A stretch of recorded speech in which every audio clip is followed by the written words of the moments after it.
Okay, today we're going to be changing the oil in a Suzuki Swift. This is a second generation Swift with a M13A engine. First thing you need, of course, is to have the car safely lifted at the front, up on axle stands or whatever will work for you, and with the bonnet open. Now, of course, you will need oil and a new filter, so make sure you have that. With regard to oil, the Suzuki specification for the M13A engine is quite flexible. They have in their user guide a range of different viscosities that you may select depending on the sort of average ambient temperature of the environment that the car operates in. This car is in quite a moderate climate, so we are using 10W40. In colder climates, you might want to choose something like a 5W30. And this is a full synthetic, which is unnecessary. You could use a semi-synthetic. The full synthetic will give a slightly longer shelf life, which is helpful for a car that doesn't get used very often. And the other thing to note is the SN standard on this particular oil. That's very high. It's well in excess of the minimums that Suzuki recommend. And you can see here on the back of this oil how it says it meets or exceeds the API SN standard. As to the filter, you just need any filter that will, of reasonable quality of course, that will suit the engine. The easiest way to do that is simply look for a filter which is stated to be suitable for the M13A engine. That way you are unlikely to make a mistake. This particular filter is actually a little bit deeper than the Suzuki recommended size, but oversize in that dimension is not a problem because it just means a larger filter is in use, which is probably a good thing, and it does fit without any issue, so that's fine. Now just to quickly familiarize ourselves with what is where, if you look under the car, the first thing you will find is the oil filter, which is this white one here. It's to the right-hand side of the exhaust, which is toward the front of the car. And then if you go further back, there's the oil pan, and on the rear of the oil pan at the bottom is the oil sump drain plug, which we will be undoing. Next stage is to get some paper on the ground or a cloth or something to just guard against any spilled oil.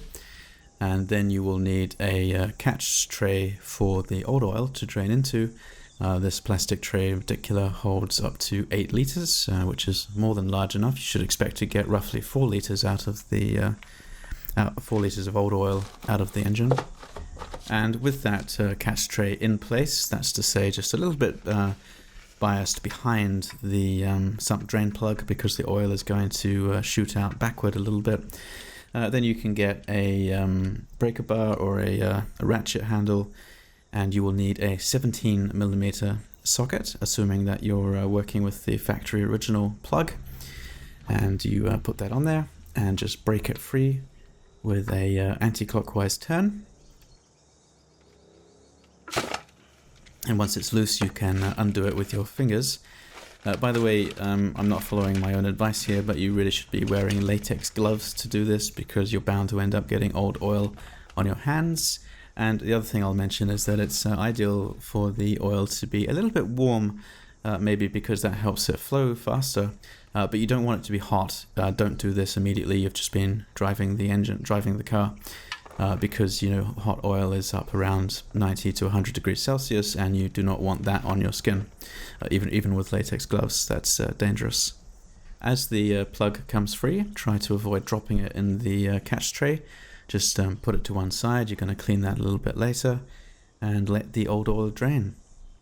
At this point, you can get out from under the car and remove the oil filler cap on the top of the engine. That's going to allow the oil to drain just a little bit faster because it's allowing air to come in the top of the engine as the oil goes out the bottom. Once the old oil has finished draining to the extent that it's just dripping, you will want to reinstall the drain plug. Just before you do, of course, you will have wanted to have cleaned it probably with some brake clean or some other kind of solvent because you probably got it covered in old oil. And at the same time, it's a good idea to just inspect the condition of the threads on the plug Usually they don't need replacing, but if it's in what looks like ragged condition, shall we say, then it would be a good idea to spend a few dollars on a new one. Then when you put it in, be extremely careful not to cross the threads. It can be very easy to cross threads working under a car like this because, you know, things are at a weird angle and it's difficult to see things. You can quite easily think there's something square when it's not.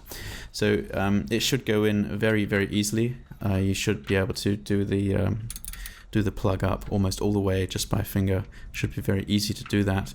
And then only at the end would you use your ratchet handle, or ideally a torque wrench to tighten it. If you do that, if you do use a torque wrench, then the specification is 50 Newton meters. Do not exceed that, or you risk, of course, stripping threads. You need to then remove the old filter. Now, this is probably the most difficult part of this job. You will probably need a tool of some kind. This is a oil filter wrench band style, where you put the band around the filter, and then as you try, work it so as to undo it, the band tightens on the filter. Although they're quite difficult to use, they do slip a bit. And the awkward thing about the positioning of the filter on this car is that it is up in this sort of enclosed space between the exhaust and this plastic surround. And the other awkward thing is that this oxygen sensor in the exhaust is located quite close to it. And if you're not careful with your tools, you could slip and potentially damage that O2 sensor, and then that will turn the whole thing into an expensive disaster. So be careful what you're doing. You may need a more aggressive pair of tools like these pliers with the teeth on them. They have a longer handle, and you can sort of get them in there and get a grip and then undo it that way. In any case, do what you need to do to get it undone. Once it starts to turn, or once you've done a few turns, you'll probably start to get a bit of old oil leak out. So do it a few turns at a time and just let that oil leak drain away each time. And eventually, of course, it will come off its spindle, and you'll want to just turn it upside down and just hold it over the oil catch tray for a half a minute or so. Just let most of the old oil drain out of it, and then you can put it to one side. Now, before you install the new filter, there are two things that you want to do. Firstly, open your new oil and just dip your finger in it, and then run that finger with the oil around the seal on the new filter. This will make it easy in the future to remove that filter, and it will also help with its sealing in the meantime, reduce the chance of it leaking. And the next thing you'll want to do is just inspect the aluminium surface on the engine where the filter mounts. Firstly, you want to check that none of the old seal from the old filter was left behind. You want to check that it's all clean, and just get a rag and clean off all the old oil, just to make sure you have a nice fresh surface to work with. Then you can get your new filter and put it on. Now, again, you need to make sure that you don't cross any of the threads, but usually this should be a bit easier than the drain plug. And once it's on, it will spin on. They don't call them spin-on filters for nothing. You can literally spin it right up tight. And then to tighten it, you don't use a tool unless you have a very low torque wrench with the correct adapter. What you want to do is just use your hand, just tighten it by hand, more or less as tight as you can. What you want to be doing is turning it approximately half a turn beyond the point where the seal first starts to bite. And that will be the correct tightness that will mean that you don't have any leaks, but also that it is possible to get the damn thing off next time. Okay, next stage is to actually add the new oil, which of course is the easiest bit. Just get you need a funnel, of course, and pour the new oil in. Now, the container of new oil that I have here is 4 liters. The oil capacity, including the filter and filter housing of the M13A, is I think 4.2 liters. So I'm putting in 4 liters. Now remember that there will still be some old oil left over in the engine, so my thinking is that 4 liters plus that residual oil will come out approximately at 4.2. And once you're done filling with oil, you can check the level using the dipstick, of course, but this will at this point give you an inaccurate reading for a number of reasons. Firstly, with the car lifted the way that I've lifted it here, it's at an angle, And secondly, the new oil filter, because the engine hasn't been run yet, does not yet have oil in it, which means that there will be a unusually high amount of oil still in the sump. Anyway, go ahead and get rid of the funnel and replace the oil filler cap.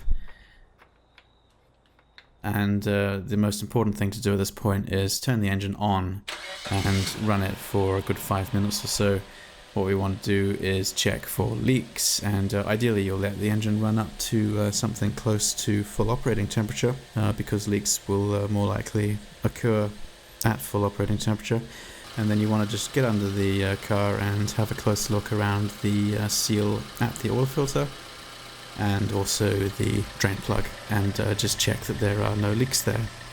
Now the final thing to do in this job is the cleanup, of course, and you can do this maybe while you're waiting for the car engine to warm up. You want to pour the old oil into an old container and take it to ideally a oil recycling facility. Usually auto shops have bins outside them for this sort of thing, so that's usually the best way to go. And then you're done. Okay, I hope this was helpful for somebody out there. Have fun.